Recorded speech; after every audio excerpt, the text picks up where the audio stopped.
This episode of Radcast Outdoors is brought to you by PK Lures, Bow Spider, and High Mountain Seasonings. Fish on! Hey, Radcast is on! Hunting, fishing, and everything in between. This is Radcast Outdoors. Here are David Merrill and Patrick Edwards. Well, hello everybody and welcome. We are back in the studio. We're here live with another episode. Before we get started too far, I do have Patrick in the room in the studio. Say hello, Patrick. It's good to be here. It's good to have you back in town so we can do these episodes. And so if you are listening to this episode, I want to remind all you that you got to subscribe, you got to like, you got to share, and more importantly, go check out our sponsors. We've got High Mountain Seasonings, PK Lures, and Bow Spider back on for another season. It's really great that those companies have stepped up, supported this effort that Patrick and I have been doing.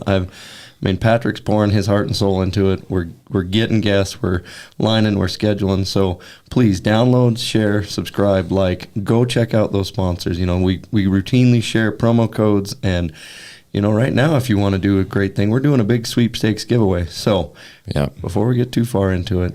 And it's on our website, and it's good until the middle of April. That's when we're going to pick a winner. So you have some time. You have a lot of ways you can do it. You can subscribe to the YouTube channel for Radcast or Bow Spider. You can also tag people in that post on Facebook. So there's a lot of ways you can do it. So get out there and enter, because there's over $500 worth of stuff on that giveaway.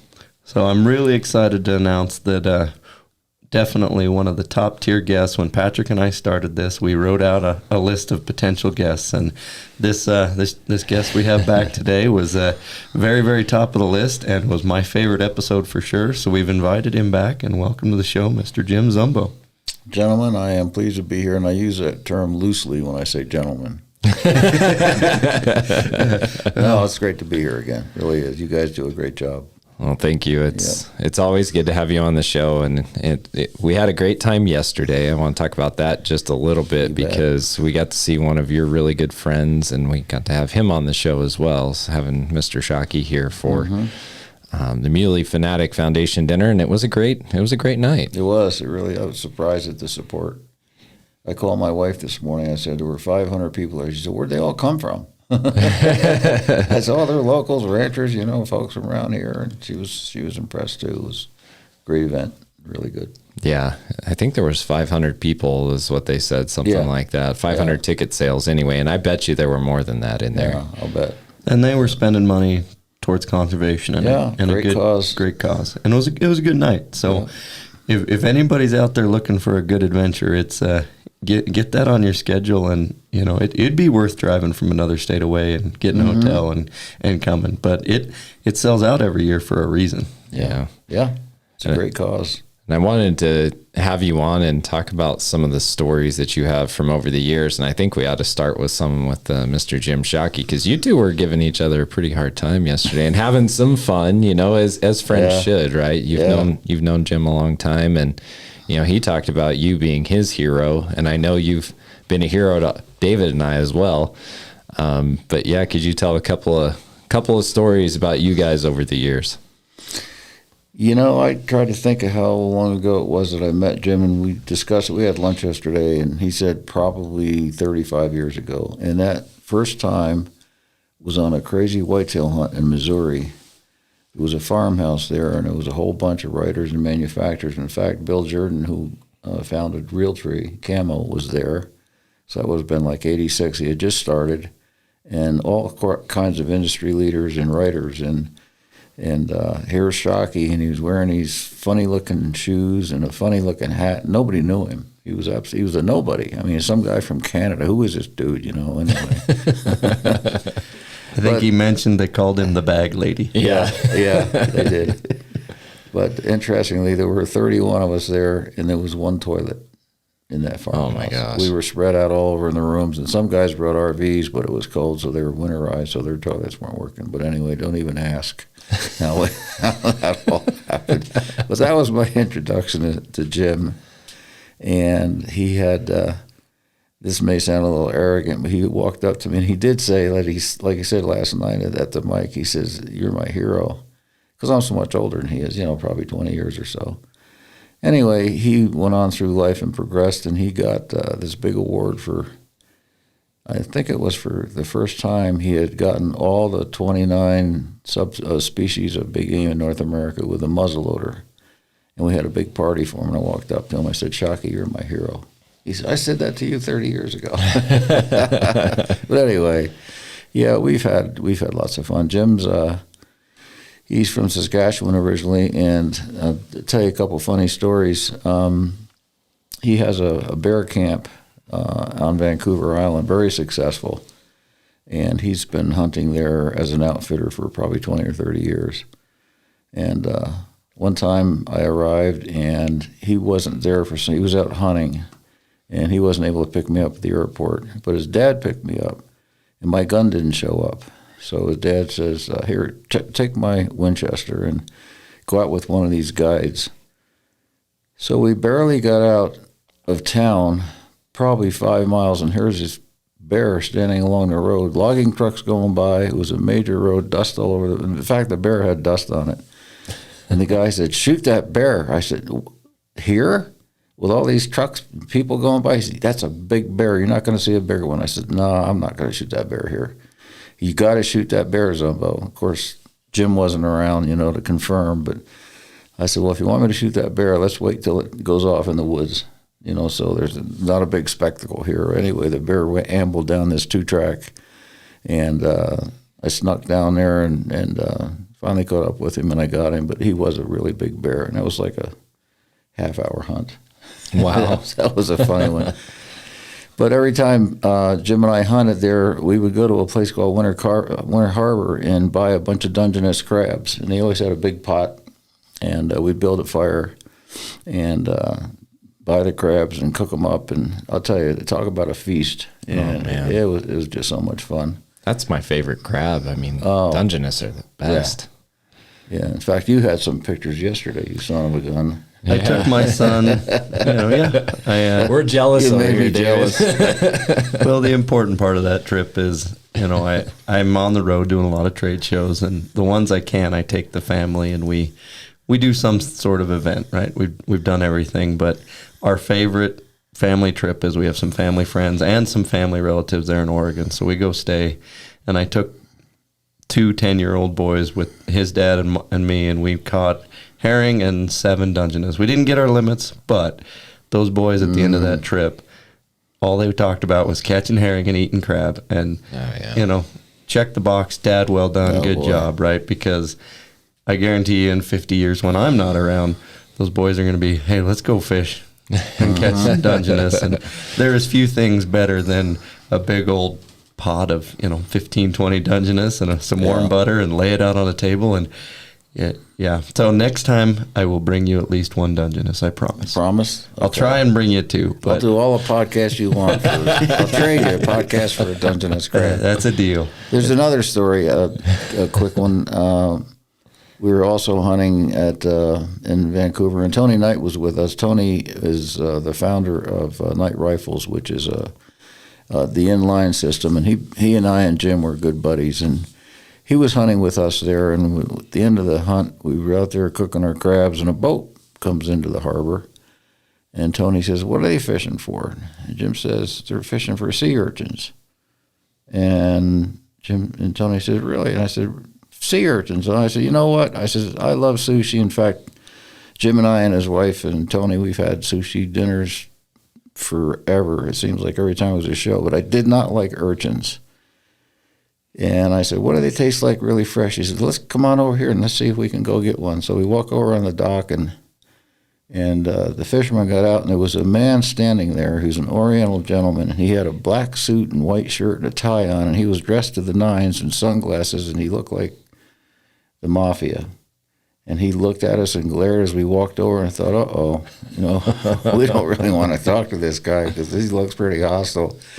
So Shockey whips a $5 bill out of his pocket. He says, hey, mister, can we buy an urchin just to taste it for these guys? And the guy smiles, and he pulls out an urchin with a hammer and a big silver spoon, and he cracks the urchin, hands both halves up to us, and we ate the thing there. And it was amazing. He was just laughing and smiling, and it was a complete transformation. It was, and that urchin was so good, I never turned it down at a sushi bar again. But it was just, I don't know, just different. But that was kind of funny how that all turned out. So another time we were in Texas, and you guys know what a sea cucumber is? I do. Yeah. You probably do. Yeah. It looks like a big pickle and it's ugly looking, lives on the ocean floor and it's slimy and slides around, and they're delicious, and you got to know how to cut them up. Shockey, he's a diver, and we were hunting on a ranch in South Texas, and he shows up with a cooler full of sea cucumbers ready to eat. I thought, holy smokes, that's a world-class guy right there. That stuff. He can come hunting anytime Yeah, if he shows for up. sure. Yeah. But he's a great guy, and he won the Weatherby Award 4 years ago, which is the highest award in hunting, period, anywhere in the world, and rightly so, because he deserved it. And he said he'd taken over 350 species of animals around the world to get that award. But anyway, that's a lifetime award. That's you're not gonna start saying, "Hey, I'm gonna get that award and start this year and get it done even this decade." No, and it's a big deal. It's a black tie dinner, and there's 1,500 people out there, and the wives are all gussied up, and lots of bling, and the guys are all wearing black ties and tuxedos, and it's really quite an event. But so that's kind of some of the Shockey stuff. Yeah, that's cool. Yeah. He seemed like he was having a good time. It was fun watching him talk to the kids, and he made sure that he talked to everybody. Yep. And that was something I really respect. Yep, he sure did. Yeah. I was telling a story last night that we were sitting there with him, and this kid came up and wanted to talk to him, and I mean, he was that kid's hero. And I remember being that same way with Kurt Gowdy, who was another just incredible outdoors guy. Had a great show, and just was a guy that I admired growing up. And I was in the same boat. I walked up to the table, and Kurt Gowdy's sitting there with the governor and with our state senators and this big deal. And he turned his chair around and he talked to me. As long as I wanted to talk to him, and signed my program, which I still have. That's cool. He was just How long ago was that?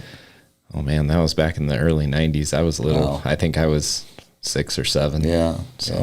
And we got to witness that last night with, both gyms actually, while we were sitting there, people coming up and asking for autographs. And, we were podcasting with Shockey in the morning, and he was still going, full tilt at 10 o'clock last night, shaking hands and smiling. And I know I was tired, and I know you were tired, so it was good to see him come out for the community and support an event that, I want to give Muley Fanatics the head nod a little bit. What they're doing, with their nonprofit organization and the kid hunts and the wildlife conservation. They put their money towards one of the wildlife overpasses, which is not a cheap endeavor, but the science has proven that saves. Yep. Saves a lot of deer. Sure. Yeah. So there's some other organizations out there that I kind of want to highlight or spotlight. Hunting with Heroes is one that I know you've done some with. So can you tell us about that organization? Yeah, Hunting with Heroes it's based out of Casper. It was founded by 2 veterans, one from Vietnam and one from Iraq. A couple guys are in Casper, and basically it's for disabled military, and you have to be 50% military disabled. In other words, you have got to have had your injury in combat or somehow. And it's a really neat program, and I think Wyoming is the only state that's got it. The essence is that you can donate your tag to Hunting with Heroes, and someone disabled, 50% or more, can use that tag.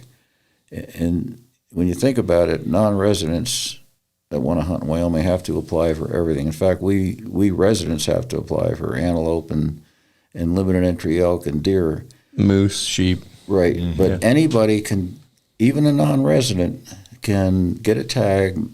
There's been non-residents that have drawn moose and sheep tags and donated them to Hunting with Heroes, which were then passed on to a soldier, Marine, whatever.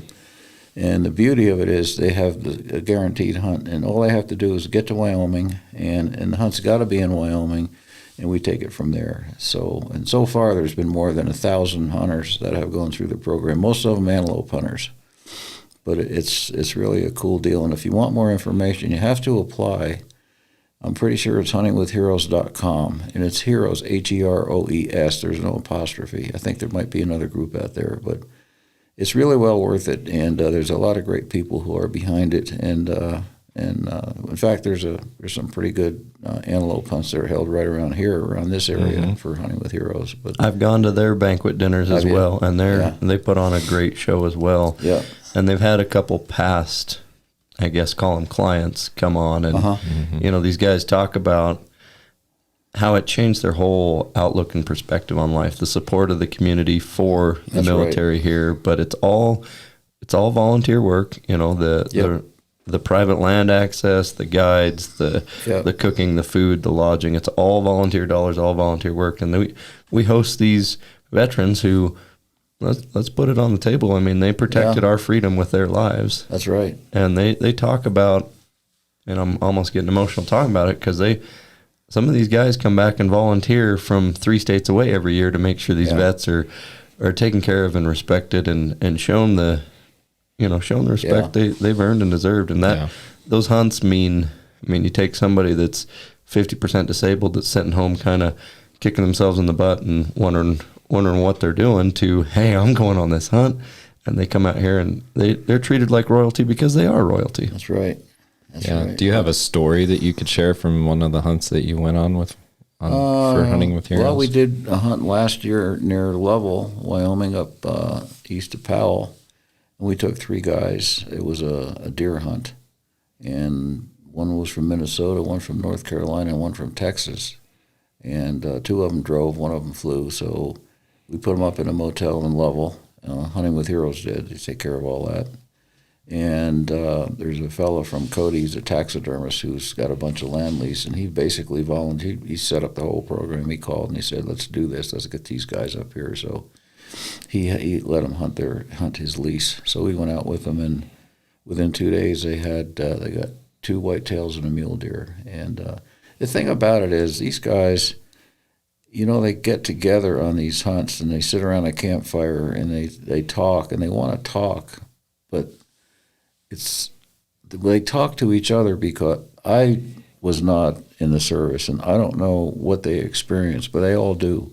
And there's a real commonality, and it's a time to open up, and they will. And they'll talk about where they were injured, and they'll talk about, and it's great therapy. And hunting is also empowering. We hear that a lot. I mean, it's almost spiritual, because you're out there and, you're by yourself and you make your own decisions. It's totally different than the lives that a lot of those guys have. So, but Wyoming, I have to say, is really disabled friendly. Also in Wyoming, if you're 100% disabled, you can not only get a permit to shoot from the vehicle, but you can hunt 5 days before the season starts. 5 days before, which is a heck of a good deal, because you're out there and no one else is there. Yeah. So that's a good deal we've had veterans that, I was involved with several other foundations. One of them is in Alaska. Alaska's Healing Hearts, based out of Wasilla, and I was the president for 5 years. And we took guys hunting that were so bad off, they were, I guess you call them quadriplegic, because they had no arms, no legs, and they had to use a trigger. It was like a sip straw. Somebody would help line the animal up. But from there to guys and gals, believe it or not, there's female Purple Hearts. We've taken them on a bunch of hunts, and they all just, they're all just amazed at how much fun it is, and how much therapy it is to be around each other, and just share those stories. So, yeah, there's a lot of good stuff we're doing out there. And a lot of people are doing it, because they say that 22 veterans take their lives every day, and it's probably, I'm sure it's true. And this is one way to let them get those demons out of their heads for a little while, and hopefully, keep on keeping those demons away, so the unthinkable doesn't happen. Yeah. Yeah.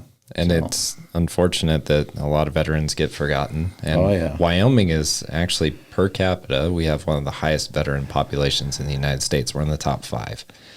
And so it's important to remember those veterans and say thank you, and do that outreach, because they have sacrificed a lot. I mean, think about, my generation, David's generation, a lot of our friends were over in Iraq and Afghanistan, right out of high school, and they left their families. Some of them got married, like my friend Cody. He got married, then went straight to Iraq. I mean, and he was there 15 months on that first deployment. I mean, that's a long time. Yeah, it is. And that's a huge sacrifice. So, yeah, it is. So if you're listening and you're a veteran, thank you. Yeah, and seriously, if you are interested, Google huntingwithheroes.com and get the application form. Everything's free. If you're listening from out of state, all you have to do is get here for the hunt, and we take care of all that. So it's a good deal. I want to tell you one other story. Was back in Virginia. We were doing a goose hunt with a Marine from Quantico. He had 2 Purple Hearts, and he hadn't hunted very much at all. In fact, I think that was probably his first hunt. So we're laying out in a goose blind, and it was a beautiful day. It was about 30 degrees. There was light snow falling, and the sun would come out, and the geese were really flying. We got our limits, and we were picking up our geese. And the guy says, wait a minute, I got to tell you something. He says, ever since I got hurt, he says, I've been given Super Bowl tickets and NASCAR tickets and skiing tickets, and this hunt was the most wonderful thing that's ever happened to me. Far away better than anything else I've done. He said, I can't disbelieve it. So then we took him to Florida for an exotic hunt and to Maine for a moose hunt. But it's just working with these guys and just helping them along because they don't know where to go, to get that kind of enjoyment. And so it's a good thing. Yeah, absolutely. Well, there's a component to that hunting that, I think to the most recent hunt I took my dad and brother on, coming back from wherever we're at and just sitting around the campfire and sharing the day's stories and the laughter and the camaraderie. Doesn't the trophy quality, size, the quantity of game, that's marginal, right? It needs to be there, and that's why the mission is to go there for that. But that tertiary enjoyment that you don't get that if you just go, hey, we're gonna go to a campground, we're gonna sit around a fire and chat. I can't put my finger on what the difference is exactly, but we don't have to harvest something that day, right? That's right. Yep. We put a hard day's work in trying. Yep. But coming back, sharing a meal, sharing a campfire, having some laughs, that is the quintessential best part of the whole. You're right. That's important. Everybody wants to get something, when you go hunting. Of course, people don't just go to sit around a campfire. They want to hunt. And they want to hunt hard and enjoy it. But then, as you say, when the day is over and you sit around a fire, and if the hunt ends, you don't get anything. At least you've got those memories, and it wasn't a loss at all. It was just hunting's hunting, as they say. No guarantees. Yeah, and the other part of it too, I think, is once you've hunted all day, you've calmed yourself down. You kind of go to a different place, in your mind. I know I do. Yep. And so when you go to that campfire, you're in a different place where you feel more able to share. At least for me, it kind of is. It's calming being out in nature, and if you've worked really hard that day, oh, absolutely, boy, it's good to just be like, oh, I'm around the campfire, I can relax now, and it kind of brings all the guards down, and you can have a good conversation. That's right, and when you're hunting out there, you don't have to follow any rules as far as traffic rules, driving rules, or whatever. Nobody's telling you what to do. You're by yourself. You make your own decisions, whether you're in a tree stand or you're just walking along still hunting or riding on a horse. It's just you and the great outdoors and your companions. And I always look forward to coming back to camp at night and see what happened, see what Joe did or what Harry did. It was a big thrill. Like, where's Joe? Did he get back yet? No, he's still out. I wonder if he got an elk. I don't know. And so Joe comes staggering in with blood on his hands. Everybody's all happy, and have a big fire. Of course, nowadays, with cell phones, right away, Joe fires. Who shot? Who shot? Joe shot. Oh, okay, good. There's no more the suspense, Yes. Okay, Yeah. Joe got one, so all right, we'll see him at camp. But I like the old days where there's no cell service or no walkie-talkies, and you just don't know what happened until you walk in that tent or around the fire. So that's, for me, part of the lure of going on these backcountry hunts is there is no phone. And you'd be surprised, we do pull the cell phones out to use for cameras to take pictures, but, there's no checking checking this, checking that. Yep. And society kind of melts away, and you just get to be in the moment of watching the sunrise, watching the wind move the leaves, or watching a squirrel go up and down a tree while you're waiting. And it transcends our existence of this hustle and bustle, busy, chaotic life, right? And like to your point, some of my favorite memories are embracing the suck of we harvested something right at dark, and it's bad weather, and the wall tent's 3 miles, 6 miles, 12 miles away, and we roll in at dark 30, and sometimes we have somebody at camp that kept the wood stove going. There's a tinfoil plate of dinner on the stove for you, and you go, wow, this is when you come around the bend and you see the lantern going in the wall tent and the stove going. You smell the smoke when you're out to camp yet, and you say, we're almost there, You're with a guide who's a liar. How far is camp? 300 yards. 700 yards later, you say, where's camp? Just another 200 yards, before you know you're a mile out. I do like Onyx because I could actually put a track and put a waypoint, and I could go, dude, it says 2.5 miles. You're lying here to me. But if you want to ramp that up a notch, and I know you've done it because we talked about where you got your last elk, and I won't say, but it's close to my house. When you got grizzly bears out there, there's another whole...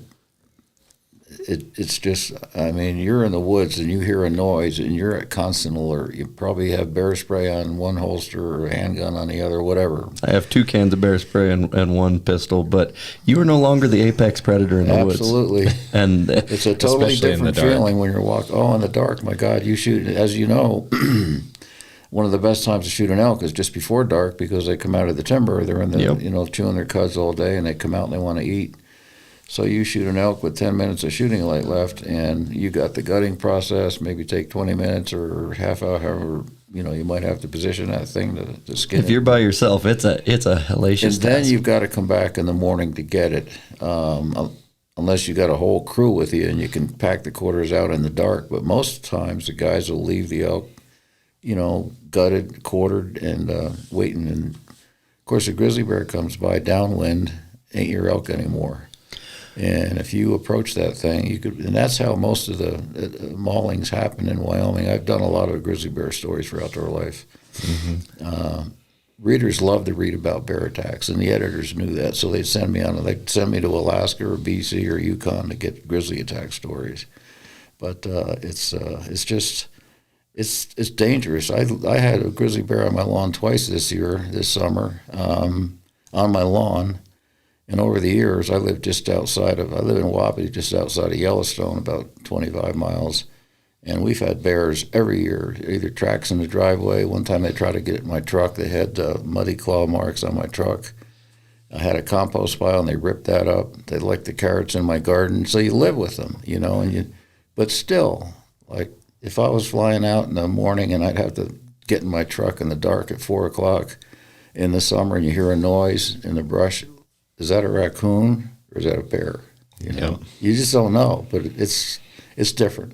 One tip on the bear encounters I've picked up is I've converted to the gutless method. So, and there was a rifle hunt I was helping with where 2 or 3 elk got killed the same evening. We did the gutless method on the harvest I was helping with, and we moved those quarters only 300 yards, and then we hung them 12 feet up a tree. I had to climb up and pull one in while the other guy pulled the other. And they were a little lower than I'd like. I like them 15 feet up to the top, so the bottoms are 12. A big bear can stand up, and you don't want to pull that down. But the guys one ridge over, they gutted their elk, and it had been covered by the next morning. Now, they approached with 5 guys and didn't get mauled. But if you're by yourself, you can't hang quarters, and even just trying to move 4 quarters, neck meat, and backstrap bags, that's 6 loads. Yep. And you're shuttling back and forth. So I like to hunt with 2 or 3 guys. We'll do the fireman carry. So we'll process the whole thing, 6 game bags. All the meat goes in the bags, and you usually have your backpack, your weapon, right? And so now we just do this fireman shuttle of 3 backpacks or 2 backpacks and a weapon and 6 game. And we just keep leapfrogging down the hill till we get that distance and try and get out of, inevitably you harvest something, it runs in the thick timber. That's just where they go. So I try and at least get out on the edge where I can approach, from a safe distance. And I don't want to be chewed on by a bear. That doesn't, oh, no kidding. Doesn't excite me. Yeah.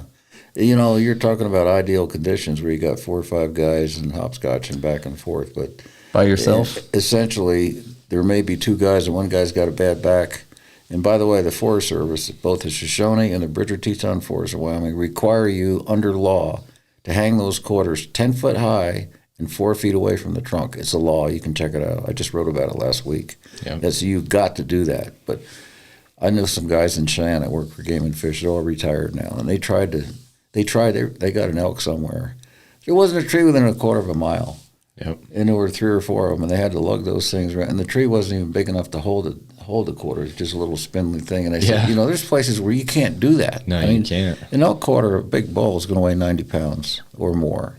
Typically 90. I've weighed a lot of them just because. But that's a lot of weight to hang up in a tree if you don't have. And you need a branch. That 200 can hold Absolutely. it. 200 feet of paracord and minimum of 2 guys. We usually have 3. One guy's pushing the quarter up with a stick, and 2 guys are pulling. Because that paracord digs into the tree branch.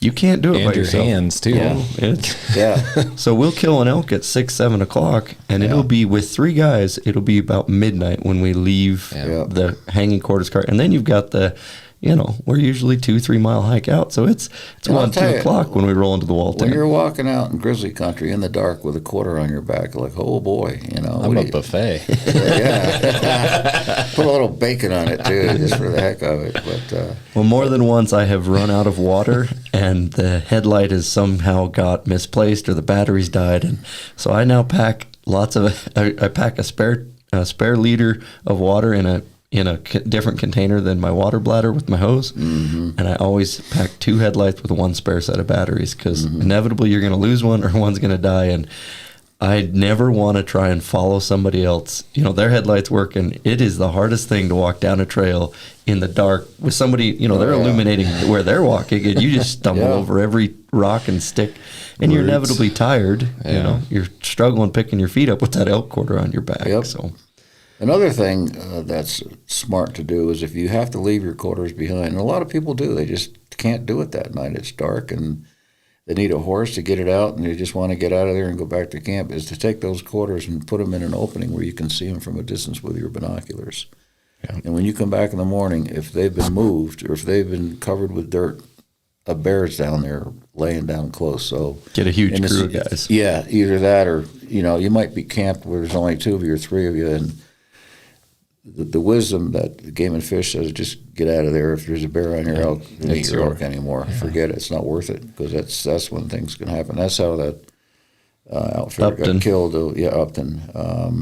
You know, unfortunately, they were out there starting to gut a elk, and here come a mama and a baby, not a baby, but her cub that was juvenile, and killed him, and the other guy got away. But out in grizzly country is something else. So, and maybe share a story or 2 about grizzlies, because I mean, you live in grizzly country, we live in grizzly country.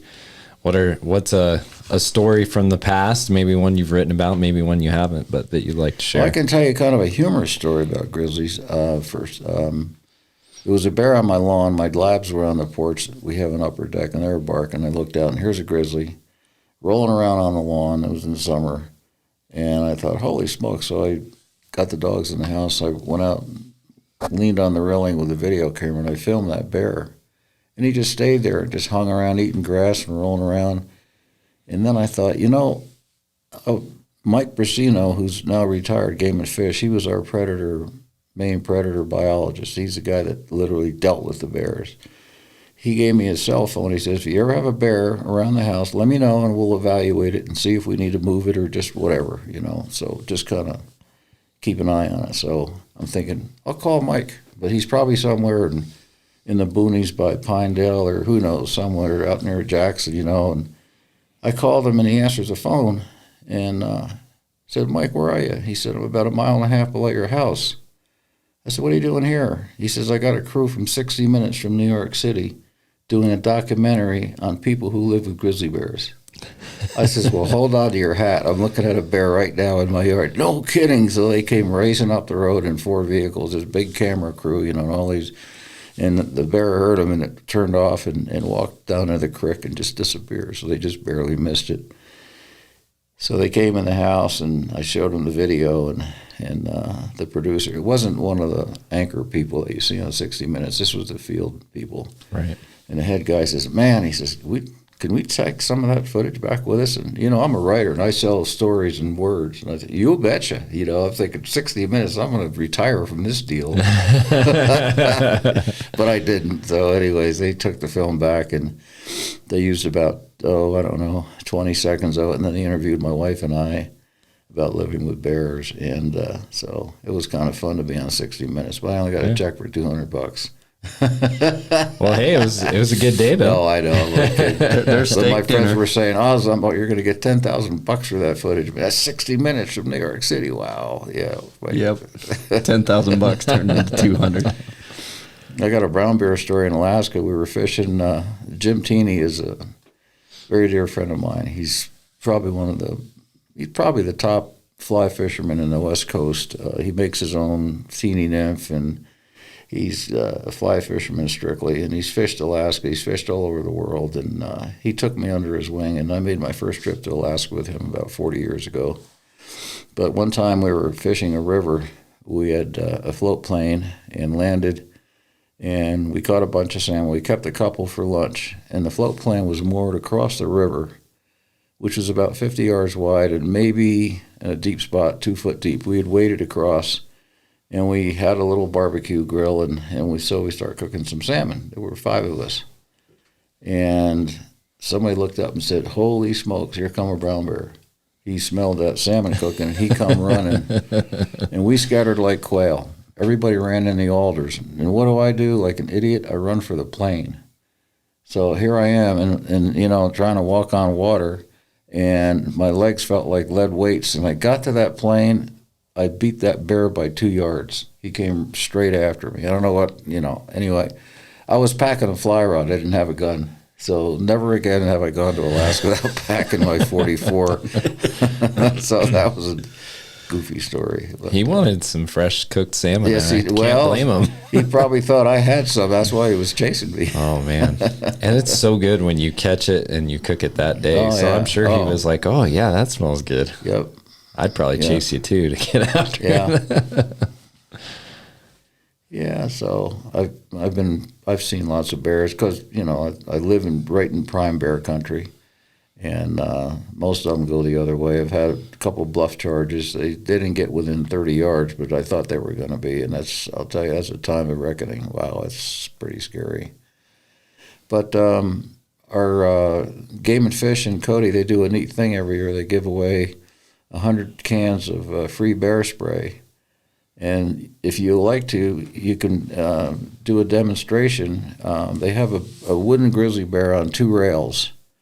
And you stand at the end of the rail with a can of water. It's not bear spray, and you're standing away from the bear, so he's coming from behind you. So there's a game warden standing there, and he says, "Bear." Well, the bear's 30 yards away on the rail. Another warden pushes the bear. 3 seconds, and that bear is on you. You have to turn around and hit it with the spray. It's just a kind of a demonstration to let you know how 3 seconds is very realistic. Yeah, my wife did it, and she had fun because she walks the dogs every day, and she carries spray. But I said, do you really know how to use that? She says, yeah. I says, can you use it fast? She said, well, that's, I'm not sure. So let's go to that demonstration and try it out. How'd she do? She did great, but it was water, But still, you have to turn around and react and get that thing off pull the thing. Get the safety off. Yeah. So...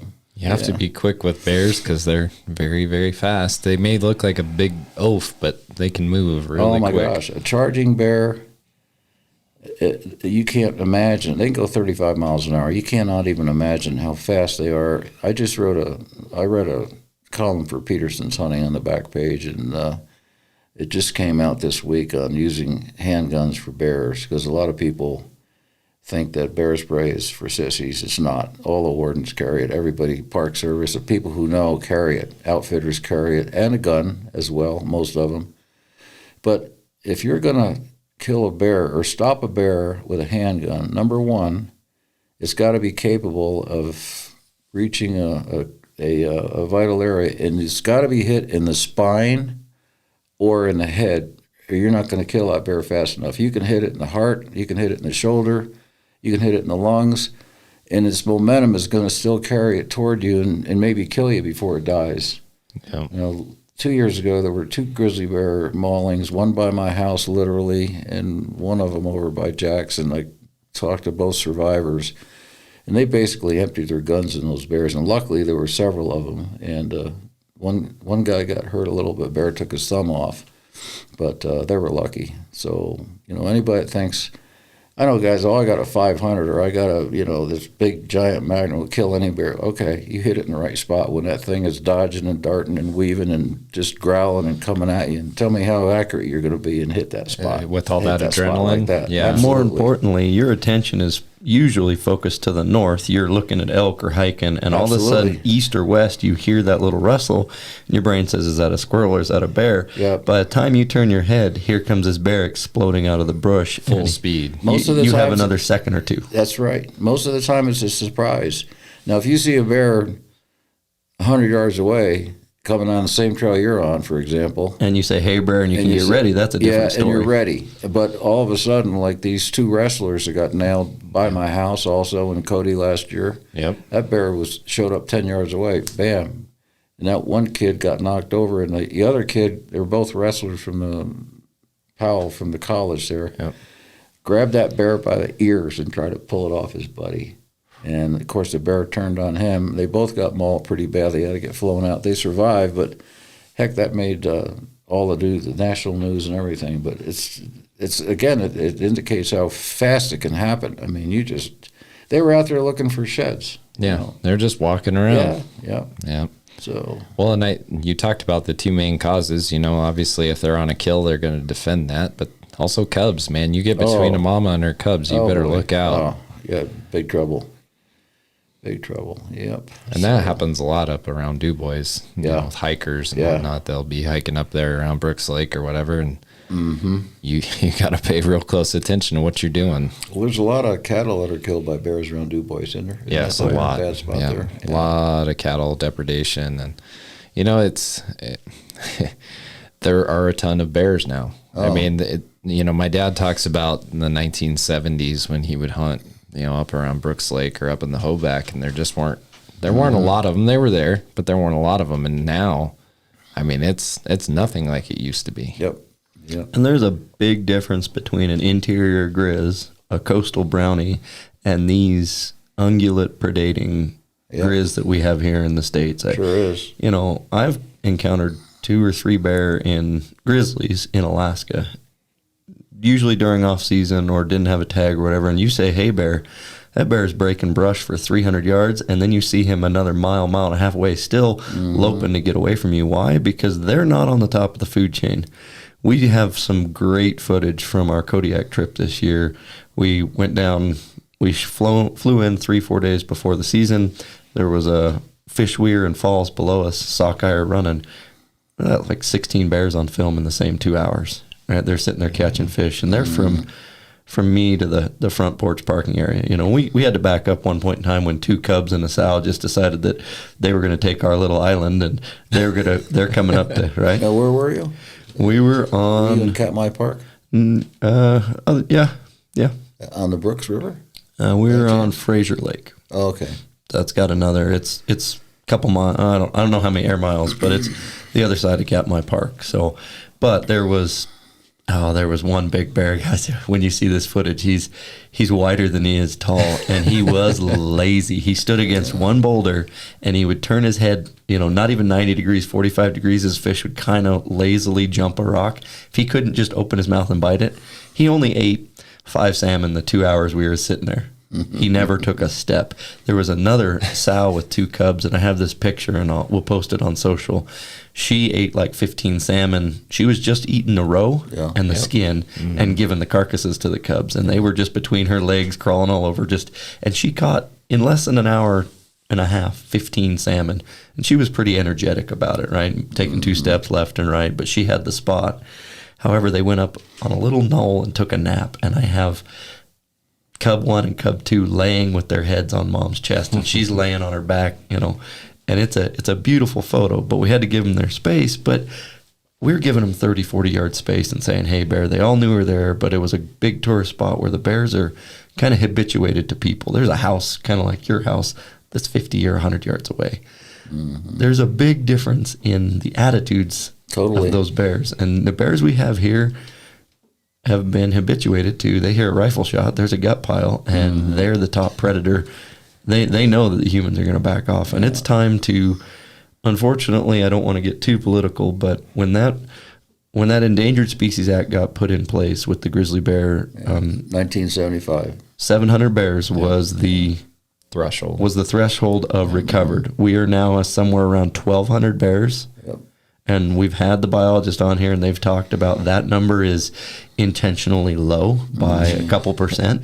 So we can safely say 1,400 bears. So we're double the threshold, and they're still on the list. And that's not all right. That's going against science. Well, there are a lot of people well-funded, well-lawyered up that are adamant that we making don't. all that happen. We had the season for grizzlies a few years ago. There were 22 tags in Wyoming. Idaho had one. Montana had none. And that season was ready to go. The hunters were ready to go 2 days before a federal judge in Missoula, decided that he needed more time to study the situation, so he stopped the hunt. Now, there were people in Cody ready to go hunting the next day.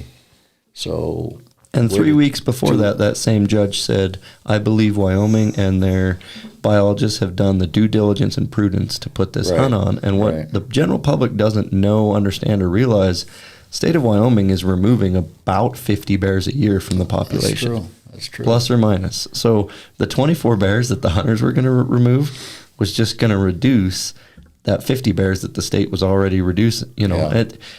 It goes completely against common sense, against science, against conservation, against everything that we stand for. And we need to do something about being better stewards and communicating that this will ultimately be a good thing. Yeah, and also, obviously, the bears are under the jurisdiction of the federal government, but the state of Wyoming deals with them on the ground. From my understanding, the U.S. Fish and Wildlife agent lives in Lander.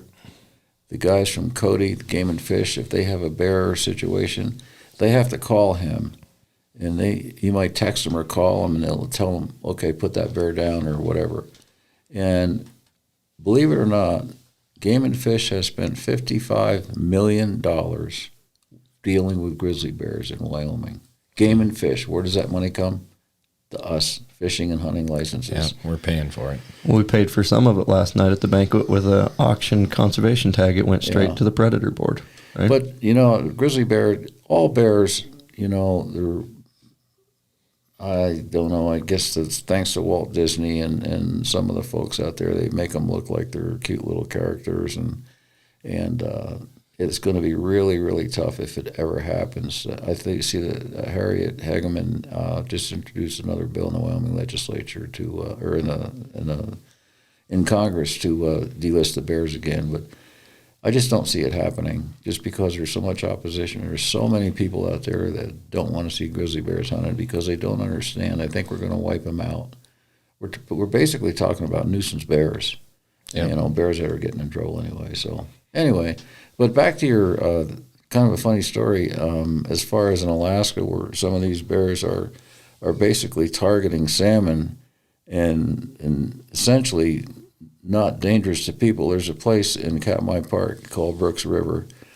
I've been there several times, and you have to fly in a float plane. And once you land, it's in a park. A ranger comes over and explains to you what you have to do and what you can't do. You have to walk 1.5 miles on a trail to get to the falls. And they say if you're fighting a fish and your reel is going zzz, you stick the reel underwater so the bear doesn't hear it. Because the bears are all over. They're fishing all around you. I've had them walk right by me on the trail, and I'm like, "This is okay, go on by, buddy," But anyway, within 2 or 3 feet, it's brushing on you almost. But at the falls itself, the first time I was there, you just stood on the ground, and you might have seen a picture. It's very common. There's a bear that stands on a rock, and the salmon jump right in his mouth, and he grabs that salmon. That happens. There's one rock, and the bears take turns on that rock. It's like 20 yards from where we sit on the ground. And you can get the most incredible. I mean, National Geographic has been there, and all these BBC has been there filming these bears. But the first year I went there, we were sitting on the ground. Now they've got an observation tower. You know, you go up these stairs, so you're a lot safer from the bears. But I'll tell you, it's crazy. I mean, these bears are, as you know, they're walking around you, and just all they want is those fish. But they're tipping the scales on the big end of 1,400 pounds. Oh, yeah, absolutely. But you know what else is funny? A lot of times people will pull in a plane, and they'll moor the plane, and they might have fish in the floats, because the floats are hollow, and you stick stuff in the floats. So here comes a bear along the shore, and the nose a bear has. Well, what the hell? There's a free meal in there, so they rip the heck out of the float, getting the fish. Some people have decided to spray the floats first. Don't do it, because once that capsicum wears off, it actually attracts the bear. So the spray only works when you hit them in the nose and cause that respiratory distress. But it's just hilarious how those bears just wreck those things. I don't know how true the story is. It's been passed around Alaska a few times, but a bush pilot drops off a fisherman, solo guy, and he gets his tent out, gets him unloaded, and takes off and waves and he's just going to circle one time to wave his wings and say goodbye to the guy. And the guy is just violently rolling around on the ground everywhere, flopping like a fish. And so the pilot lands and goes over there, and the guy had decided once the pilot took off to cover himself in bear spray to deter the bears. Oh, no. I don't know how true it is. I believe it. And I believe it too. Not mosquito spray. I know a writer from Missoula, good guy, but he wasn't thinking very much this one time. He decided that he was going to be sprayed by a bear so he could tell what it was like by bear spray. Oh, man. And he had his buddy hit him with a bear spray, and he rolled around, and he said that he had to teach himself how to breathe. He thought he was going to die, just gasping for breath. It was just, he said it was horrible. Another thing, too, if you're out there hunting and the wind is blowing the wrong way, here comes a bear, and it blows right back at you, you're in trouble. So there's so many scenarios out there that could work against you. So. You could make him really mad and then be in distress yourself. Yeah. The guy that got me into bow hunting went on a guided Montana elk hunt in the late 90s, and he stepped through kind of a rock crevice with bear spray in his pocket and punctured the can. Oh. Shot down his leg, and it burned for days. 2 years ago, I took my wife on the migration mule deer hunt up by your house, and we were buzzing up the roads on the quad, and we parked the quad and then hike a mile or so out to landings and just trying to get in a good position for migrating deer. Well, my safety cap had come off my second can of spray, which is on the shoulder strap. I went to put it on and barely hit the lever with my elbow, and it just, not even a millisecond, it sprayed, but it hit me right in the left eye. Oh. Immediately I was on my knees on the ground. Thankfully, I'd parked the quad 7 feet from a small 3 foot wide, 6 inch deep burbling creek, and I had my face shoved in there. 4 hours later in the day, I just went to brush my shoulder, something, and rub the other eye, and some of that capsin was on my finger, and now it's in the other eye, and it's watering, and I'm pouring water in it from a water bottle. So guys that say, I'm going to get a pistol and I'm going to be the big tough guy, here's David carrying 2 cans of spray for a reason. It works, but it's nasty. Yeah. And to get it deployed in 3 seconds, you can't hardly pull it out of your pocket if you don't know what's going on. So that, to your point, that is pretty bad. I can remember we tested a can one day, a live can at camp. It was an older can, and they do go out of date, so replace your cans after a few years. But we set it on a picnic table, set the whole wall tent up, came back an hour later, and we were standing in a circle like we are now. Somebody just grabbed the can to go put it away. They shook it maybe 3 inches up and down as they picked it up off the table, and all 3 of us immediately started coughing and had to back away. And nothing coming out of, they didn't hit the lever, just there was enough residual sitting on the end of that can, it atomized. It's potent stuff, it's good stuff, and it could save your life. There was one incident on Kodiak Island. We're out hunting deer, black-tailed deer, and one of the guys, a can went off accidentally on his holster. Oh, my God. And it happened on this boat that we were staying on. And, oh, man, it was terrible. The bush pilots and the float plane pilots, they tape that stuff to the wings because they don't want to take it up and have it. If you had a can go off in a plane, I don't think you could land it. Yeah. I don't think you could open the doors and land it safely. So what do you think of that blacktail hunt up there on Kodiak. I think it's fantastic. I always went up around Thanksgiving because the deer would be down on the beach. And I know you've hunted goats, but Kodiak Island is just straight up and straight down. A lot of snow-capped peaks everywhere. But the deer in the alpine, they'll stay up there in the spring and summer and the fall. They're harder to get to than the goats, by the way. We're taking guys that are amputees, okay? Yes. And they can shoot from the boat, but I tell you, shooting from a boat ain't easy either because that boat's going like this and the swells. And you're trying to aim, and holy smokes, it's almost impossible. But anyway, we go when the deer are right. You can see them from the boat, so we'll try to beach the boat and get a guy up there. It's really tough to do it if there's somebody in a wheelchair, but most of the guys are ambulatory. They can get along pretty well. We actually had a buck one time laying in the suds on the beach, and I was filming it for my TV show, and the Outdoor Channel has some rules, which I don't agree with all of them, but one of them is they don't like you shooting an animal when it's bedded. And anyway, this buck was bedded, and we just pulled up next to it. He looked at us. He was eating seaweeds and laying there eating seaweed. So we got the guy out, and he wouldn't get up, so I had to throw a rock at him to stand up, and then my guy shot it. But it's a great hunt. I just enjoy the heck of it. I've done it probably 5 or 6 times. And I've done it myself where it's a DIY hunt. A transporter takes you out, and you go up on shore with a partner, and you got a little radio to make sure that he knows, if you're in trouble or if you got a deer.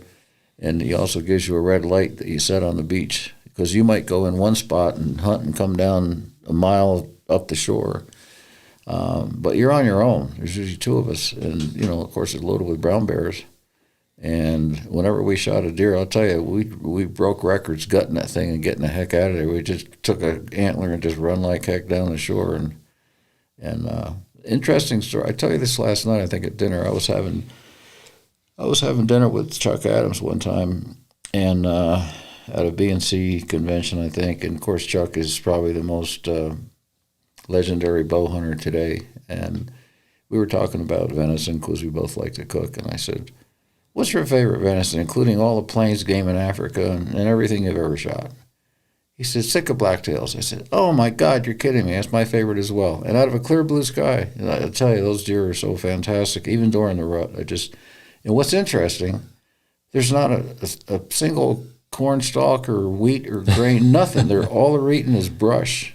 There's no farms where we hunt them, as you know. It's wilder than heck, but that meat is fantastic, and it's just so good. I'll almost second it. I will say that Dall sheep would be my favorite, right? But that's pretty difficult to obtain, and that's because it has marbled fat in the meat. But the very, very close second is Sitka blacktail. Yeah. And it's head and shoulders above about everything else. Yeah. That includes eland. That includes all the... eland is good, but it's not Sitka blacktail. Yep. And I'll tell you what, a caribou in the velvet it's veal. It's just plain veal. I'd say it's probably equivalent to a blacktail. But then I've been to shows where I've given seminars for 30 years. I was on a circuit and I talked to hunters in a room and they'd say, what's your favorite game animal? What's your least favorite? And I'd say caribou and caribou. Like what? Okay, you take a caribou he's in his velvet, and those hunts often start in August. That's the best eating. But when a caribou's in the rut in October, even the dogs won't eat it. I'm serious. And that's universal. That's from Newfoundland to Alaska. That's just the way it is. I mean, a lot of the natives do eat it, but I don't know what they do. They boil it and they pour a bunch of, who knows, something. A1 or something on it. But. Well, I got to tell you, Jim, you mentioned the circuit, right? I was one of those young boys. I went to the Portland Expo. I all year waited for the Portland Expo. I got up and I read your articles in Outdoor Life. Mm-hmm. I'd get on and watch Outdoor Network on TV. Saturday mornings while other kids are watching cartoons or playing video games, I was watching anything but turkey hunting. I just could not stand golf or turkey hunting. Once golf and turkey hunting came on, but anybody would be on TV, and I loved elk. I wanted to watch elk hunts, right? But you came and did an elk seminar, I'm going to say 96, 97 at the Portland Expo. Yeah, I started doing it in 82. I was in the crowd and I hung on every word. Here was this big black Really? catted cowboy man Holy smokes, I'm from flattered. Wyoming talking about, and that was the probably the highlight of the sports shows for me, was listening to. There's a Hogan and you and a couple other guys showed up, but elk was what and I finally I made it out here. I got the horses in the yard and You've done well. I see little amounts here and stuff. I got to tell you a funny story. I used to start my elk seminars with one story, and people got used to it as they came every year. I'd have them all, they're all sitting down. And I'd say, if you hunted elk this past season, stand up. So maybe 3/4 of the room stands up. I say, if you didn't get an elk, sit down. A lot of people sit down. There's still a lot of people standing. I say, okay, if you got a spike bull, sit down. People sit down. If you got a raghorn, 3x4, 4x4, sit down. More people sit down. There's still a few people standing. If you got a 5x5, sit down. If you got a 6x6, sit down. Now there's only 1 or 2 people standing, right? So there's 2 people standing there, and I said, a 7x7. Another guy sits down. Another guy stays standing. I said, 8x8. He stays standing. I said, 9x8, 9x10, 8x10. He stays. I said, what did you get? He said, I got a cow elk. And that's our cows. That's what I was just thinking. I'm like, yeah, cow elk. So he was waiting for that. He was waiting for that because he'd been to my seminars before. It was funny. That's awesome. So anyway, going back to the food in Wyoming, of all the game that you can get here, what's your favorite? believe it or not, antelope. Yeah, me too. Yeah. Pronghorn. Elk as well. I love elk. I got a cow this year, but we love it. Antelope, there's a love-hate relationship. Some people don't like it, absolutely will not hunt it, will not cook it, and my wife and I love it, And, of course, everybody talks about field care and what they eat. I think the last dozen antelope I've taken have been either in or close to alfalfa fields. There's a lot of ranchers out there, in the Cody region. If you get onto their page, you'll see a page where landowners actually put down their phone numbers. Call me if you want to shoot an antelope. We have those and here. You call those guys. A couple of years ago, I drew a tag over by Otto. I don't know if you know where Otto is out there in Bighorn County.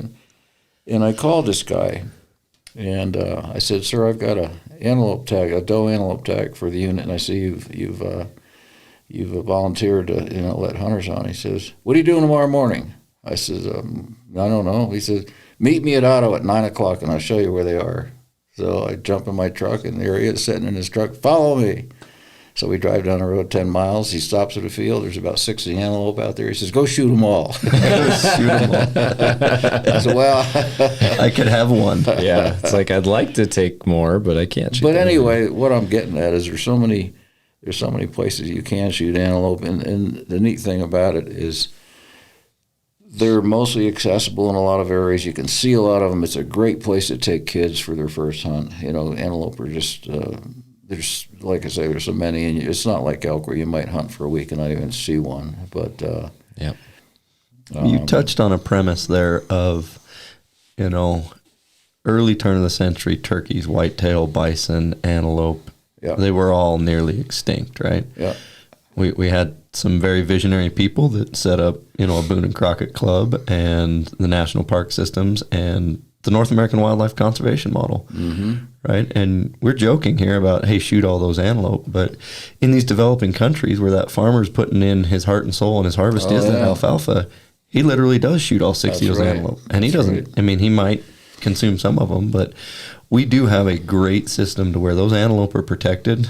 That isn't the private property owner's wildlife. That is the state's trust. That is a public resource, right. And it's treated as such. And the violators get prosecuted, and that's why there's 2 places on the continent that wildlife have increased in the 20th century. It's South Africa, not Africa, South Africa, and North America. And it's because of our conservation efforts by small groups hunting with heroes, by muley fanatics, by big groups, Fishermen, I mean, you name it. Anybody that's buying outdoor gear, you're paying into that system and you're helping. Oh yeah, and the Pittman-Robertson Act, don't forget, that's Yep. an 11% excise tax on ammo and guns and fishing. Fishing the lures, manufacturers. all You that charge stuff. 11%. That goes in. And Ducks Unlimited. Where do you think the refuges came from? From people like us going to banquets and spending money on auctions and paying and buying duck stamps. Duck stamps, yeah. It's Duck sad to stamps were- say, but in our day and age, that duck needs to pay for his bit of land. That elk needs to pay for their bit of land. Well, they don't have thumbs. They don't go out and make money. But we can make money to support. And my company is partnered with Rocky Mountain Elk Foundation. Why? We're a bow hunting company. We're a bow product, right? And what's really cool about their mission statement, and I wanted to say this earlier, if you're going to support any one of these organizations, just go look at their funding and their hierarchy and how their money's spent. Because some of these organizations that we've mentioned, 90% or more of the money goes to the mission. Some of these organizations that are masquerading as a nonprofit, 90% of that funding is going to overhead corporate administrative fees, and 10%. Yeah. And I'll give you Humane Society of the United States is one. Defenders of Wildlife is another one that's saying they're going to defend wildlife. They do nothing. Well, spend your money wisely, right? Put it into people that are actually doing the work. Like last night, watching, these muley fanatics, those guys are, they're all about the mission. They care deeply. Like if you talk to those guys about mule deer and what's happening, they get kind of teared up sometimes when they talk about it, because they remember what it was like 20 years ago and 30 years ago, and now the mule deer are just declining so fast. Absolutely. It's scary. There were 600,000 mule deer in Wyoming about 20 years ago. Now there's like 350,000. And they're doing an interesting study around Cody on the North Fork herd or collaring deer. They just ended that project a few weeks ago. They caught 180 from a helicopter using one of those net guns, and they collared 20 of them from the ground using darts. Biologists are out in their pickup trucks, so they've got collars on them, GPS collars, and it's fascinating because every day, that GPS twice a day. I know the big game chief in Cody, and we had an interesting discussion. Twice a day, they get a ping back from that deer, and it goes on a map. It's recorded, and you can see where that deer is every day for months and months and months. And when that collar falls off, it's programmed to. When it's programmed to stop. I think it's a year and a half now, and if something happens to that deer, you will know that it's either dead or whatever. It's dead. It's no longer transmit. You can go exactly to that spot, because it'll tell you where that deer is laying and find out what killed it, whether it was a mountain lion or starvation or CWD, whatever. So it's fascinating. It's just fascinating. Yeah. They're Great doing data. a lot of work. Yep. Oh, yeah. I worked in the oil field with a kid who left and started working for the helicopter company shooting that net gun, and he's used to send me pictures all day long. But that net gun gives those guys blisters. I'll bet. He's got both his, because they're shooting 100 animals in a week with the net gun, and it's got 4 really big balls and then a net, right? And so they bring the helicopter 20, 30 feet above what they're chasing, and they kind of have to lead it a little bit and shoot this net, and the animal gets tangled up. They land the helicopter right there, work the animal up, get a collar on it, blindfold it. Usually they take a blood sample, do some other stuff, and they're releasing that animal within minutes and it's a much more humane way on the animal than instead of the old days they would helicopter it back to a biologist, right? And then lay it there. And so the animal's, I guess, detained for 4-6 hours, maybe an hour. But now that they're doing it, they've trained the guy that's shooting the gun to do the job. They're minutes, that animal's back on its feet and gone. So it's a great And when those conservation. guys, when they get on the animal's in the net, and it's not just laying there, it's kicking and flailing and it's panicked, and you got to grab that thing. And most of those guys got bruises all over the place. They get hurt by sharp hoofs kicking. They're doing bull elk and 200-inch mule deer, and those things are. That's right. They're not just doing fawns and does. You talk about a helicopter lifting up an animal. I got to tell you a funny story. Years ago, there were no moose in Colorado. So the first transplant came from Utah, and what they did was they would dart a moose and pick it up in a net, and take it up in a helicopter and put it somewhere in a horse trailer or whatever. And one time, they had this moose way up in the air. All the TV cameras were there, and the cable snapped. Ooh. Bam. Killed the moose and killed that project. So good old Wyoming steps up. They said, we'll get you some moose. So they built a corral around Jackson somewhere. And they got a whole bunch of moose and got them into this corral. And that's basically how the Colorado moose thing started. Now there's thousands of moose in Colorado. But by the way, they're going to introduce wolves in Colorado soon. So and they already had the wolves. They're already coming down there. That's the frustrating part. Yeah, there's a pack on the border. Yeah. Now, what's interesting is those are Wyoming wolves going to Colorado, crossing the line. But when they're in that part of Wyoming, that's the predator wolf area. You can shoot them year-round, no license. You can shoot a whole pack if you want to, as long as you are on public land or you know the landowner. Right. So those wolves somehow got all the way from where I live and from here all the way across the state, and a few of them are getting into Colorado. But they're bringing in a big bunch here, I think, in May. And I know some of them are going into Gunnison River country, and some of them are going into Moffat County. There's 500,000 elk in Colorado. They have the largest elk herd. They do. I worked for an outfitter in Northeast Oregon, had one of the better migration hunts in Snake River country.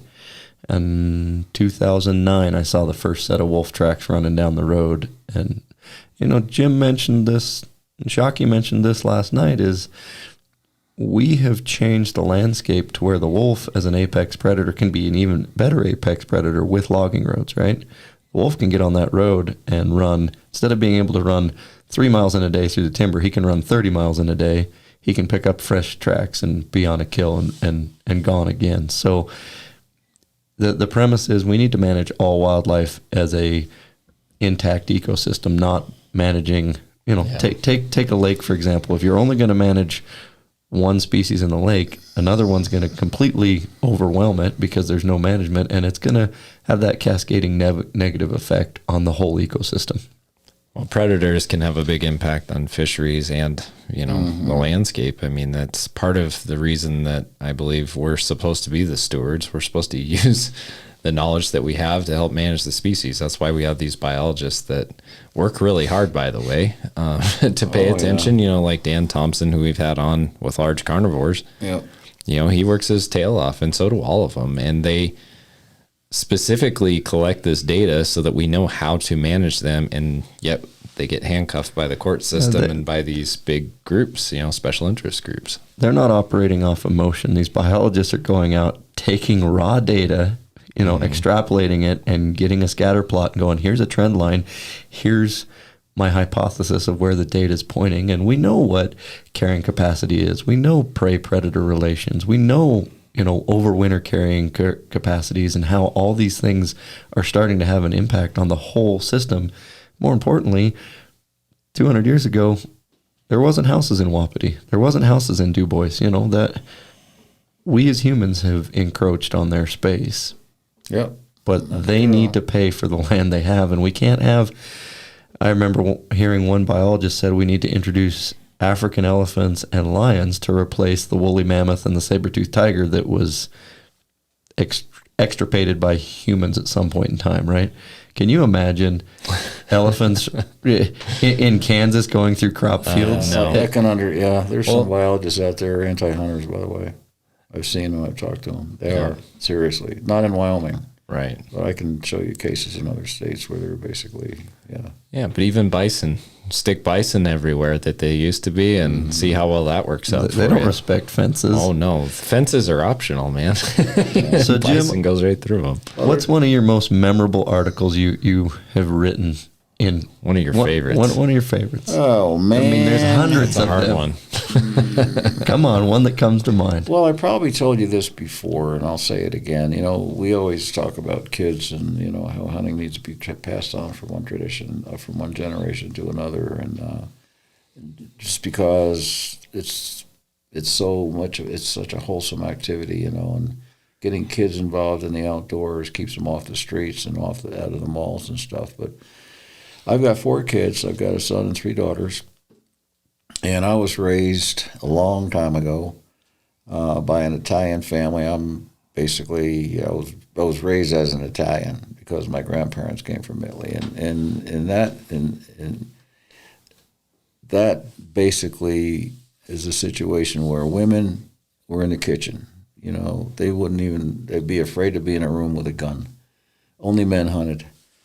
So I started hunting with my grandfather and my dad and my uncles for rabbits with beagle hounds. So as I became a father, my daughter Jeanette was the first child, and 18 months later, Danny came along, and then 2 other girls after that. But anyway, Danny was the apple of my eye. You know, I'd put him on my shoulders, and we trained my German short hair, you know, flushing pheasants, and took him hunting all the time when he was a little kid. When he was 8, he got a .22. When he was 10, he got a .410 shotgun. Then he got a .243, and all this time, Jeanette seemed to be not interested.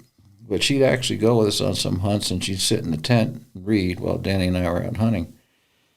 So one day she was in college at Utah State, and she come home. She was really mad. She said, I said, what are you upset for? She said, my boyfriend went out hunting with his dad and his brother, and he didn't invite me. I said, what? You wanted to hunt? She says, I've always wanted to hunt. And I thought, holy smokes, what have I missed? So I gave her my .30-06. We went out to the range. She shot the gun, took 3 shots. She was fine with it. We went out in the Book Cliffs. Judy was with us, my second youngest daughter, and she spotted a buck. Judy did, and Jeanette shot it. And holy smokes, how many years have I wasted? You know, not thinking that she would want to hunt. So I wrote a story for Outdoor Life and called it A Buck for Jeanette. And holy smokes, we were deluged with letters from readers, not because the story was so great, but it was the message. And we got letters from fathers, from daughters, from wives, from like, holy smokes, I never really appreciated that. So to me, that was not only a learning experience for me, but also I was able to pass that on to the readers. Like, wait a minute, you guys, you know, if you're not taking your daughters hunting, think about it. So that was probably the most, I don't know, probably my favorite story. You know, I've done lots of hunts around and stuff, but that always comes back to probably the one that meant the most to me. So there you go. That's great. Yeah. So we haven't talked about your bow spider yet, mister. My bow What's spider. Going on, huh? What's going on with bow spider? We launched a crossbow model. I have been to almost every trade show I could make it to, starting in Cowboy Christmas in December, culminating in Redmond, Oregon last week, and then we'll start the 3D shoot circuit here in 2 weeks, and I'll be in booth till August. So I'm on the road doing the circuit. You remember those days? Yes, I do. Yeah. But it's the crossbow one's going to be another game changer for the guys that, you know, we have this aging demographic that they got their shoulder issues and they're converting these crossbows. And these new crossbows, I am not a huge fan. I like my bow and I like the challenge and the skill of it, but I like the capacity that my dad, who's going to be on the 70 side, can come still go bow hunt with my brother and I, right? Mm-hmm. We're going to go back and go to a state that crossbows are legal. They're legal here. And, you know, I had a guy come here who had just had surgery on both shoulders. He drew a non-resident elk tag. It's $1,000. He was bummed. He's like, I don't think I'm going to hunt. I'm like, grab a crossbow and come go. Mm-hmm. While we're hiking through the woods, they are the most cumbersome, awkward things to carry. They're you know, they're a combination between a rifle and a bow, and they do not pack well in the woods, but they are inherently pretty accurate with limited practice. So I'm going to start my, 10-year-old. He's just going to turn 11. As soon as he's 12, he's already got his hunter safety done. We're going to take him out doe antelope hunting with a crossbow out of a blind over a water hole. Get him ready for 15, 20-yard shots. He'll be precise. He'll be accurate, and we'll have a nice clean harvest that first. And you know how important that first. Oh yeah. That first harvest sticks. I can put myself back to the smell and the sights and the and it was a doe black-tailed deer in Central Oregon, right? And that's been a few hunts ago now. Not as many as your first hunt, but we all remember that first one. So Oh yeah. Yeah. bow spider's doing well, and we're going to continue to keep making improvements in the industry where we see we fit. So Good.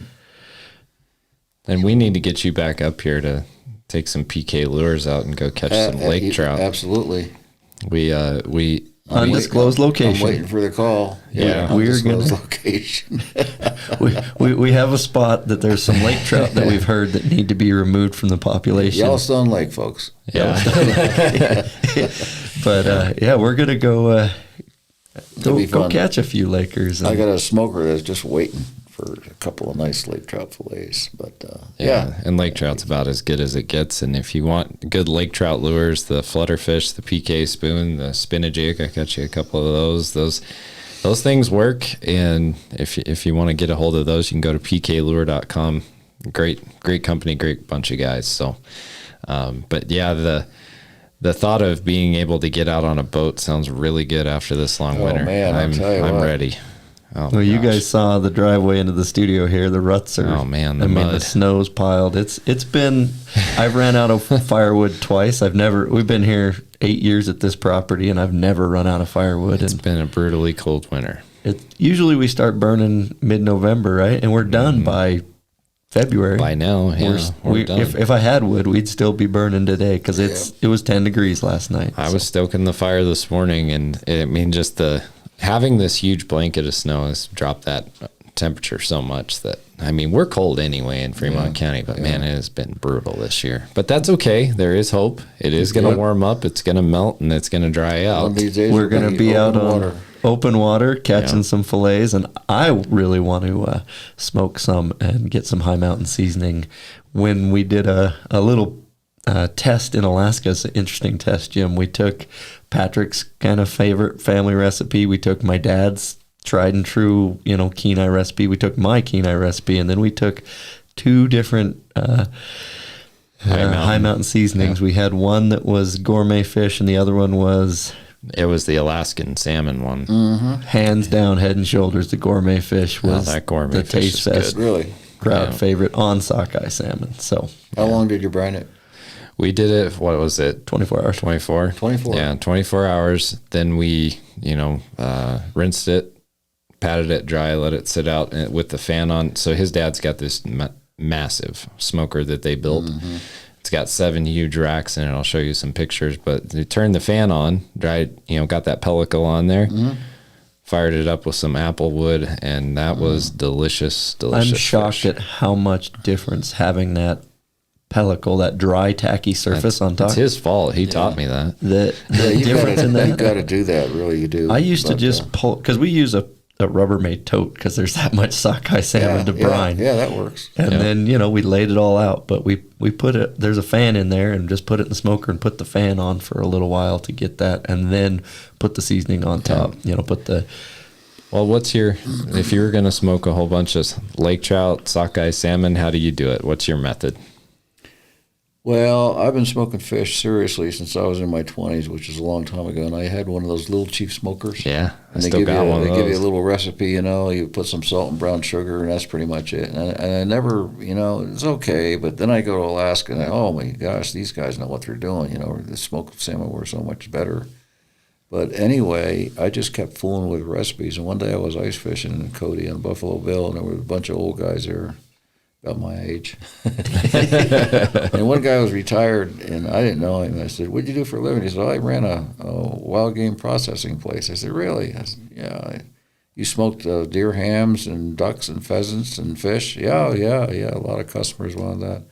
I said, "I guess you really got a great brine recipe, don't you?" And he said, "I got the best." He says, I said, "It's probably secret, isn't it?" He said, "I'm retired. I'll give it to you." So he says, "Wait a minute." He runs out to his truck and he brings me back a vacuum packed package of a couple chunks of fish, and I said, "This is it." So anyway, he gave me the recipe, and that's what I use. So I'll tell you right now if you want to know. Sure. Yeah, absolutely. I don't want to take away from High Mountain, but No, I'm that's going fine. to try High Mountain. Here we go. 2 cups of brown sugar, half cup of white sugar, and 1 cup of Tenderquick, Morton's Tenderquick. Comes in a 2-pound bag. Yep. You put that you put it in a tub, like you said. You put your fillets in there, skin on. Just sprinkle that stuff all over dry. Add no liquid. and just keep layering your fillets in the tub. Keep throwing on that after you mix up the sugar and the Tenderquick. And before you know it, it turns to liquid when it hits the moist fish. Oh, okay. And it looks like maple syrup, chocolatey brown color. And just kind of let them sit for a half hour and then start mushing them around, so that solution hits all the fish. Then put it in the fridge, and I put them in for 7 hours. And between that time, I'll take them out and just mix them all around again, because I'm doing, I don't know how many, I might mix up trout with salmon, or I catch goldeyes in Montana, whatever it is. But I want to make sure that liquid hits them. And then rinse them off, put them on a counter, and dry them with a paper towel and let them form that pellicle for an hour. Throw them in the smoker. I've got a Camp Chef smoker craft. Mm-hmm. It's got 5 trays, and each tray will hold 8 good-sized fillets. So I can do 20 fish. So 40 fillets, 20 fish. And I usually try to cook them start off at 150. And, of course, you put sawdust in the thing. It doesn't have the pellets or anything like some of the other fancier smokers. But you kind of have to watch the gauge, because once that sawdust starts to burn, it creates more heat than just a burner under it. And before you know it, you're at 180, 200. And you don't want to creosote the fish or anything, so you have to kind of watch it. But that's what I do. And how many hours usually? A fish fillet will only take so much smoke. You can say, I'm going to smoke it for 3 days. It's going to be great. No, 3 hours is it. It's not going to take any more smoke. It just will not assimilate anymore. Because that outer layer Right. it's not going to absorb at that point. Yep. It just takes what it can. Yep. So 3 hours, 4 hours. So there you go. And then you consume it, which is the best part. Yeah. I just love smoked I like fish. to put it on a cracker with cream cheese. Yeah, me too. Yeah, or make a dip. I'll take some smoked fish and mayo and cream cheese and horseradish and a little lemon juice, and maybe chop up a pickle and throw it in my little processor and make that little paste, and holy smokes, that's a crowd pleaser. Yeah, I've got a recipe on our website. If you go to radcastoutdoors.com, it's kind of a similar idea. It's a sour cream cheese base. Mm-hmm. You add the fish, some red pepper flakes, paprika to give it that kind of good color, some garlic powder, some pepper, some dill weed to get that kind of dill flavor in there. And mix that up really good. And I'm probably forgetting I also put in a little bit of either Cholula or Tapatio, like hot sauce. Yeah, and you put that on a cracker or on a piece of toast. Oh my gosh. I have a buddy, I shared the recipe with him. His name's Bob. He's a lineman here for High Plains Power. And he said, man, you should have never given me that recipe. He said, my wife's now you got to catch more fish, because I'm just going to keep eating it. And I guess she's just been hammering that stuff with Ritz crackers. I was like, I know, man, you eat one and you can't stop. It's so I'll good. tell you, your fish is different. It's wonderful. It really is. So, in fact, you sent me the recipe. But I want to try the High Mountain, the gourmet, what do you call it? Gourmet fish brine. Gourmet fish brine. Yep, it's excellent. Because, there's not one perfect one, only one. There's lots of them. They're all have a little subtle difference in taste, Mm-hmm. One thing about Tenderquick, it's a salt, sugar mixture. It's a lot of the old timers, the farmers and the ranchers have used it. It's hard to find. Walmart doesn't sell it. I find it in Albertsons and Cody.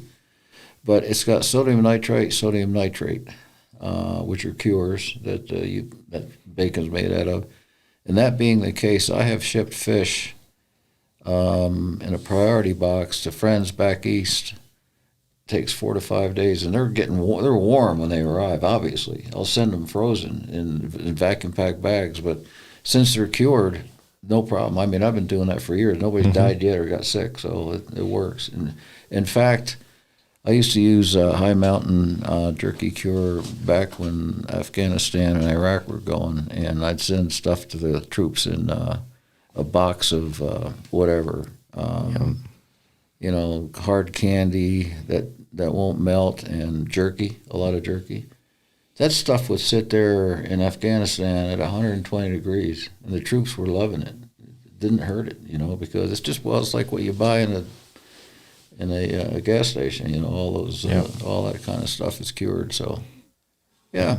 And the troops really appreciate that. They love it. My buddy Cody, he's the same way. When he was in Iraq, the two things he wanted, jerky and wet wipes. Because they're out in the desert. And wet wipes are a good way to one. clean themselves up. Because it's just so nasty and dirty. And then of course jerky to eat. Because it stays with you. So and they say don't send socks because Mom sends socks. You know? send something else. Good stuff. Yeah, exactly. Send me something to eat and something to clean up with. Yeah. Well, Jim, I know you got your cow elk, and I drug Patrick out in the woods this fall, and I saw we got that. a cow elk. Cool. And went and got my cow elk. What is your favorite venison recipe, and how do you prepare it? Well, it depends. Of course, the backstrap and the tenderloins are the top, parts of any animal. But I used to butterfly my backstraps and fry them up with whatever kind of oil. But I was in Arkansas one time hunting deer. It was actually a duck place, but there were a lot of deer, and I went down with, I think, Remington. We were testing new bullets. And so instead of ducks, we're hunting deer, and we got some whitetails. And there was some ladies who ran the kitchen, and southern ladies, and they took those back straps, and they doused them with olive oil and sprinkled them lavishly with Cavender's Greek seasoning. Now, Cavender's is made in Arkansas, in Harrisburg, Arkansas. In fact, I knew Steve Cavender. I used to hunt with him. He passed away at a very young age, but at any rate, you can still buy Cavender's. It's very popular, Walmart, every place. And I just sprinkle it with the Cavender's all around, set it in the fridge for about 6-7 hours, and just let it sit there, and then put it on a grill. Holy smokes! I don't, I do that with everything now. It's the way my favorite way to do it. But I also have a recipe for maybe you got a nasty mule deer in the rut, and you kind of have to hold your nose. That happens. A big old buck with a big old swollen neck. And I got a recipe from my son's wife, who had spent some time, her parents had spent some time in Hawaii, so they use a lot of ginger, and I call it ginger elk. And basically you cut up some ginger root, which you can find anywhere, and you cut a bunch of onions, and you cut your meat into very thin strips, maybe 2 inches long, very thin, maybe a 1/4 inch thick. And then you put that in a bowl with the onions, with the ginger that you've chopped up very, very fine, maybe 1/2 of a big head of ginger. Mix that up with soy sauce and let it sit for maybe an hour. Cook that stuff, and I don't care if you've got a nasty old goat or Barbary sheep, whatever, it's going to be fantastic. And I wrote a cookbook that I don't even want to mention it because it's out of print. And I got 2 cases left, so I don't sell them anymore, but that was my all-time favorite recipe. It just works because it's the soy sauce and it's the onion, and the ginger. It all contributes to just makes everything taste great. So. My mouth's watering thinking about it because I do like the ginger flavor, on venison. It's excellent. So. Well, man, it's been great to have you on the show, Jim. Well, it's been fun to be here. Yeah, by golly, I wish there wasn't long. any ice out there. We go fishing later, but I gotta get back to Cody. I got an old dog. It's 15 years old, and my wife went to see her mom today in Denver, so I got to get back and take care of the old boy. Well, we'll get you back. We've got fishing to do for sure, and Great. some fish to eat as well. So I have a couple of weeks here at home, so we're gonna keep an eye on that ice on that lake. The second it comes off, you need to just get down Well, I'll here. tell you that there's so much ice on Boise now. My gosh! my gosh. Holy smokes! you could still drive a semi out there, but yeah, I don't know. We'll see what happens. It'll clear off. Oh yeah, It always spring's does. coming. Yeah. Well, again, thank you so much for taking the time. I know it's betcha. a sacrifice on your end. I know you got stuff to do, but we really appreciate No, you. it's fun coming down. You guys are just fun to talk with because you walk the walk and you talk the talk. You know what you're talking about. It's not like thank you. haven't been there and done that. So it's always fun to compare notes. And Well, for most me, of everything we said today was true, wasn't it? Yeah, most of it. sure. No embellishments here. No, it was a highlight to get to sit at a table with Shockey and Zumbo and swap stories and Yeah, that was cool. just have a good time. So really, thank you for coming down. Thank you for coming on the podcast. And as somebody that read your articles for 20, 30 years. Thanks for, I mean, there was Are you a lot. that old? I'm old. The gray hair is coming, unfortunately. Uh-oh. I looked at the first photos of when I started this company, and I was still a young, spry whippersnapper, and that was only 4.5, 5 years ago. Oh, And my gosh. the there gray you go. hair's here, and Yeah, snip those. When I started, I had a dark brown hair, and I see a gray hair in my mustache. Oh no, I got to get that solvent out of there. So I get these little scissors and cut that thing. don't you know it's not gray, it's blonde. There's Yes. just a few blonde ones. Okay, I've got a few. all right, guys. All right. Well, thanks again. And everybody, I hope you'll listen to this episode and share with your friends and come back and listen to some more. So. Subscribe, share, go check out our sponsors. There's a reason why they are on board, and we're going to perpetually keep them on board because we like the companies we work with. All right. Until next time. Thanks again for listening to the Radcast Outdoors podcast. We hope that you've enjoyed the show. If so, please go to Apple Podcasts, Spotify, or wherever you're listening to this podcast and subscribe, share, and give us a 5-star rating, which really helps other people find the show. You can find all of our shows, recipes, giveaways, videos, and much more at radcastoutdoors.com. While you're there, please help support the show by purchasing a Radcast Outdoors shirt or hat. Please don't forget to follow us on Facebook and Instagram. We also have a Radcast community on Facebook called Radcast Nation, and we'd love for you to join in the conversation there. And of course, please help support our sponsors who make this show possible. Thank you again to PK Lures, Bow Spider, and High Mountain Seasonings. Until next time, get out there and enjoy the outdoors.